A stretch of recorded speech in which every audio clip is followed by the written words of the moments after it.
Dear students, day 5 है आज। Maths का कॉन्सेप्ट क्लियर हम करेंगे, है ना। Chapter number 3, pair of linear equations का इन टू वेरिएबल्स, जहां पे x के साथ आने वाला y भी, है ना, फ्री में। तो फिर मिलते हैं, कुछ समझते हैं, जानते हैं, मानते हैं एंड पता लगाते हैं कि क्या ऐसी चीजें होती है। चलिए आगे बढ़ते हैं। तो बेटा बात यह है कि हम लोग आ चुके हैं pair of linear equations in two variables chapter 3 में। एंड यहाँ पे कुछ चीज़ें जानने के लिए है, काफ़ी इंपॉर्टेंट है ना। कुछ बेसिक इक्वेशंस है, बस उसको जान लोगे तो आई थिंक काफ़ी सारे क्वेश्चन बना सकते हो, है ना। तो जैसे कि अलजेब्राइक एक्सप्रेशन होता क्या है, तो जहाँ बेटा अलजेब्रा मतलब नाम से क्या नाम से क्या समझते हो भाई, तुम्हारे जो भी ABCD जहाँ पे XYZ आपके अल्फाबेट बेसिकली आ जाए सारे के सारे, ठीक है। अननोन सारे वेरिएबल्स आ जाए जो मुझे पता नहीं हो, उनसे जो कि एक्सप्रेशन इक्वेशन टाइप का निकल के आता है ना, that is known as your algebraic expression. तो देखो क्या कह रहा है ये, a combination of constants and variables corrected by 4 fundamental arithmetic operations of plus, minus, into and divide is called an algebraic expression। काफी अच्छे से इसने बताया कि क्या रहता है, कॉम्बिनेशन होता है कांस्टेंट और वेरिएबल्स का, जहाँ पे जो भी आपका अरिथमेटिक ऑपरेशन है प्लस माइनस इंटू डिवाइड वो लग जाते हैं, ठीक है। तो उन सब को मिला के बनता है आपका अलजेब्राइक एक्सप्रेशन, ठीक है। एग्जांपल क्या होगा, दिखे ना आपको 3x² + 4xy - 5y² is an algebraic expression. अब इसके बाद बेटा बात है कि इक्वेशन, अब अलजेब्राइक एक्सप्रेशन मैंने पढ़ा, यहाँ पर इक्वेशन क्या होता है। तो अलजेब्राइक एक्सप्रेशन में अगर बेटा बीच में इज इक्वल टू साइन आपको आ जाए, ठीक है, जब भी मैं अलजेब्राइक एक्सप्रेशन को लिखूं इज इक्वल टू साइन के साथ, वो कहलाता है इक्वेशन। और बिना इक्वल साइन के अगर रहेगा तो वो बस एक्सप्रेशन रहेगा। एक्सप्रेशन मतलब क्या होगा, एक्सप्रेस कर रहा हूं किसी चीज को, ठीक है, क्लियर, शो कर रहा हूं।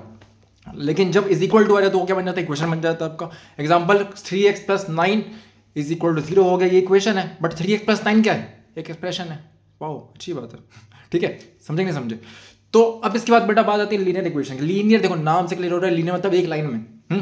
तो यहाँ पे कोई पावर ओवर नहीं आता आपका, या तो x होगा या y होगा। लाइक देखो क्या हो गया, तो if the greatest exponent of the variable in a equation is 1, मतलब x पावर 1 रहा है, y पावर 1 रहा है, एनीथिंग पावर 1 रहा है, ठीक है, then equation is said to be a linear equation.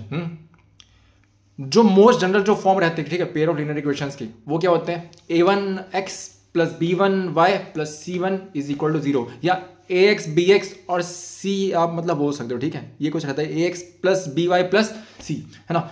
तो यहाँ पे जो दो आपके क्या, आप जैसे कि चैप्टर का नाम क्या है, pair of linear equation in two variables. तो दो वेरिएबल निकालने के लिए हमको चाहिए होते दो इक्वेशन भी चाहिए होंगे ना यार, ठीक है।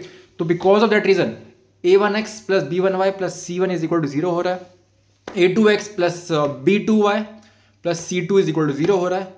तो यहाँ पर जो a1 a2 b1 b2 c1 c2 है, ये रियल नंबर्स हैं, ठीक है। और यहाँ पे इसने क्या दे दिया, a1 का स्क्वायर और b1 का + b1 का स्क्वायर वो 0 के इक्वल नहीं होते, a2 का स्क्वायर + b2 का स्क्वायर आपको 0 के इक्वल नहीं होता, ये कह रहा है। बाकी इसने पता नहीं क्या देकर रखा है, हटा उसको, ठीक है, इग्नोर इट, ध्यान मत देंगे। तो अलजेब्रा, अब देखो बेसिकली ये जो आपका पेयर ऑफ लीनियर इक्वेशन दिखाई पड़े, यहाँ पे सबसे इंपॉर्टेंट बात ये है कि जब भी हम ड्रॉ करते हैं, बेसिकली क्या, जो पेयर ऑफ लीनियर इक्वेशन के निकालने के अलग अलग तरीके होते हैं, ठीक है, इनको सॉल्व करने के अलग अलग तरीके होते हैं। जो पहला मेथड होता है वो ग्राफिकल मेथड होता है आपका। सेकंड आपका क्या होता है, आपका सब्स्टिट्यूशन मेथड होता है। एक और आपका होता है आपका last one, that is your elimination method. और भी होता है आपका क्रिस क्रॉस मेथड होता था, बट ठीक है उसको रिमूव कर दिया गया कोर्स से। तो फिलहाल के लिए हम लोग पढ़ने वाले हैं ग्राफिकल मेथड के बारे में। जब भी हम ग्राफिकल मेथड की बात करते हैं यहाँ पर, ठीक है, तो the graph of pair of linear equations in two variable is represented by 2 lines. ये 2 लाइन से शो होती है हमेशा, ऑब्वियस सी बात है ना, क्योंकि यहाँ पे पेयर ऑफ, मैंने क्या बोला आपको, जब भी जितने वेरिएबल्स रहते हैं उतना इक्वेशन हमको बनाना पड़ता है, ठीक है। तो यहाँ पे जैसे 2 वेरिएबल है तो हमको क्या 2 इक्वेशन निकालने पड़ेंगे, ठीक है। तो इसलिए क्या, जब अगर मान लो कि जो अगर ग्राफ मैं ड्रॉ करता हूँ एक्स और वाई एक्सिस में, तो अगर आपका लाइन है ना, ठीक है, अगर लाइन से क्या कर रहे हैं, इंटरसेक्ट कर रहे हैं एक पॉइंट पे, और जो पेयर ऑफ जो इक्वेशन है वो क्या है, कंसिस्टेंट है, मतलब लगातार मतलब नहीं आते जा रहे हैं, कंसिस्टेंट है, ठीक है, रुके नहीं है। तो उस टाइम पे क्या होता है, जब किसी एक पॉइंट पे इंटरसेक्ट कर दे, है ना, और वो क्या कंसिस्टेंट रहे आपका पेयर ऑफ इक्वेशंस, तो the point of intersection gives the unique solution of the equation.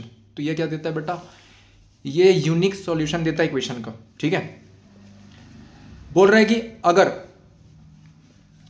अगर मान लो क्या हो गया, जो लाइंस है वो एक दूसरे से मिल जाए, मान लो भाई तुम्हारी एक लाइन थी, उसी के ऊपर एक और लाइन अब क्या आ गई, है ना, तो ये क्या लाइंस बेसिकली एक दूसरे के ऊपर क्या हो गई, कॉन्साइड हो गई। क्या हो गई है, कॉन्साइड, ठीक है। तो इसमें क्या होगा बेटा, यहाँ पे इन्फिनाइटली मैनी सॉल्यूशन होंगे, ठीक है। और ये क्या पेयर ऑफ इक्वेशन क्या कंसिस्टेंट रहने वाली है, एंड यहाँ पे क्या हर पॉइंट पे, ठीक है, ओके, एक सॉल्यूशन होने वाला, मतलब लाइन के हर पॉइंट पे सॉल्यूशन होने वाले बिकॉज ऑफ दैट रीजन यहाँ पे इसके क्या होते हैं आपके, इन्फिनाइटली मैनी सॉल्यूशन होते हैं। अगर मान लो कि अगर लाइंस पैरेलल हो गई दूसरे के, ठीक है, तो पैरेलल है बेटा, मतलब क्या टच नहीं कर रही है। अब टच नहीं, जहां टच ही नहीं करेगी भाई तो सॉल्यूशन कहाँ बनने वाला है, टच नहीं करेगी तो सॉल्यूशन कहाँ बनेगा। And because of that reason यहाँ पे क्या होता है, ये इनकंसिस्टेंट आपका क्या होता है, पेयर ऑफ लीनियर इक्वेशन क्या रहता है आपका, ये इनकंसिस्टेंट रहता है एंड इसका कोई सॉल्यूशन नहीं होता है, नो सॉल्यूशन रहता है। तो इसका अगर मैं बेसिक जो इस तरीके से इक्वेशन निकाल के दिखाऊं, वो क्या रहता है, अगर pair of linear equation okay is given by okay a1x plus b1y plus c1 is equal to 0 और a2x plus b2y plus c2 is equal to 0। अगर यहाँ पे दो के इक्वेशन निकल के आ रहे हैं, तो अगर यूनिक सॉल्यूशन वाली बात करूंगा मैं, तो यहाँ पे a1/a2 क्या b1/b2 के इक्वल नहीं होगा, नहीं होगा ना, ऑब्वियस सी बात है। अगर इक्वल होगा दिक्कत हो जाएगी फिर तो वो इक्वल नहीं होगा। अगर इक्वल हो जाता है a1/a2 और b1/b2 इक्वल हो जाते हैं और c1/c2 इक्वल नहीं होता, तो ये क्या होता है बेटा, ये आपका कोई सॉल्यूशन देता नहीं है, और ये पैरेलल रहता है आपका, इनकंसिस्टेंट। अगर तीनों इक्वल हो गए आपके a1/a2 is equal to b1/b2 is equal to c1/c2 भी हो गया, तो क्या है जो इक्वेशन, क्या पेयर ऑफ लीनियर इक्वेशन, वो क्या रहता है, डिपेंडेंट कहलाता है एंड कंसिस्टेंट कहलाता है, ठीक है। तो इसके क्या इन्फिनाइटली मेनी सॉल्यूशंस होते हैं, और इस तरीके से ये अध्याय का समाप्त हो जाता है ना। इसके बारे में और डिटेल में हम लोग पढ़ेंगे। इसके काफ़ी सारे क्वेश्चन सब काफ़ी सारी वैरायटी ऑफ क्वेश्चन सब के आते हैं, उसको हम देखेंगे नेक्स्ट क्लास में। फिलहाल के लिए आपको मैं इसका कुछ ग्राफ भी शो कर दे रहा हूँ, ग्राफ दिखाता हूँ मैं कैसे होता है, ठीक है। तो बेटा देखो यहाँ पे बहुत ही अच्छे से तरीके से क्लियरली बताया गया है ना। जैसे वन सॉल्यूशन है आपका, ठीक है, तो यहाँ पे देखो कट कर रहे हैं, ठीक है, एक पॉइंट पे आके कट कर रहे हैं, इनफिनिटली मैनी सॉल्यूशन है आपके, है ना। तो ये क्या लाइन का मतलब एक के ऊपर एक चल रही है, ठीक है, दोनों लाइन। तो यहाँ मतलब क्या हर पॉइंट पे लाइन के क्या हो रहा है, यहाँ पर आपका एक सॉल्यूशन निकल के आ रहा है। नो सॉल्यूशन क्या हो गया, अगर बेटा ये जो दो केस दिखाई पड़ रहे हो ना, ये जो दो है, ठीक है, दो पैरेलल लाइंस है आपकी जो मीट नहीं कर रही दूसरे से, ठीक है, इसलिए यहाँ पे कोई भी सॉल्यूशन नहीं बन रहा है आपका, है ना। तो ये क्या हो गया, इनकंसिस्टेंट हो गया आपका। बाकी जो दोनों केस है उसमें वो क्या कंसिस्टेंट है, ठीक है। तो इसको ध्यान रखेंगे, ठीक है, काफ़ी कम की चीज़ है सब।